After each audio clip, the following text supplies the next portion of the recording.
Good morning সবাইকে। ঘুম থেকে উঠেই মহাকালের দর্শন চলে যাচ্ছিল, ডাকলাম, আবার আসলো।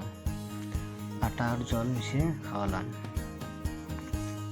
বাজার যাচ্ছিলাম, বডির সাথে দেখা হলো। বডি হচ্ছে আগে যে জিমে জিম করতাম ওই জিমের ট্রেনার, এখানেও ওই ট্রেনার। তো ভাবছি আবার জিম জয়েন করব, তাই জিমটা দেখতে আসলাম। ভালো লাগলো, কিছুদিনের মধ্যে জয়েন করব। চলে এলাম বাজারে, মাছ নিয়ে নিলাম। মাছটা কাটছিল, সবজিও নিয়ে নিলাম কিছু। পেঁয়াজকলি তো নেবই, কারণ পেঁয়াজকলি আমার খুব ভালো লাগে। দোকানে এসে গেনু বন্ধুর সাথে অল্প ইয়ার্কি মারছিলাম।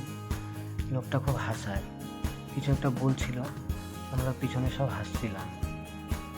রাতের বেলায় বটুদা আর আমি অল্প ঘুরে চলে গেলাম চিকেন অ্যান্ড রোলে, আলিপুরদুয়ারের 1 নম্বর রেস্টুরেন্ট। এখানে খাবার দাবারের কোয়ালিটি খুব ভালো আর ফ্রেশ। অর্ডার করে দিলাম ক্রিপসি চিকেন বার্গার। অর্ডার করে বটুদার আমি ওয়েট করছিলাম। চলে এলো আমাদের অর্ডার, খেয়ে নিলাম, দারুণ লাগলো। তো ব্লগটাও এখানে শেষ করলাম। ভালো লাগলে একটা লাইক করে দিও। থ্যাংক ইউ সবাইকে।